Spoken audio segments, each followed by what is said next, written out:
Today I will be 3D printing a lantern, so let's go to the 3D printer.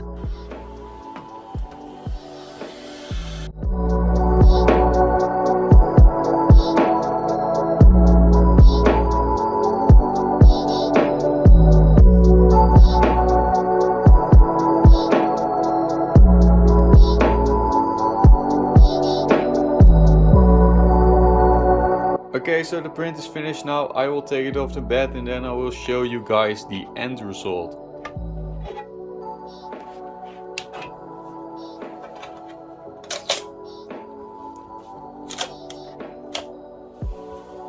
If you like my design and you want to download it for yourself, you can look on my Cults 3D profile, which is the same name as my YouTube channel name. Thank you for watching. See you next time.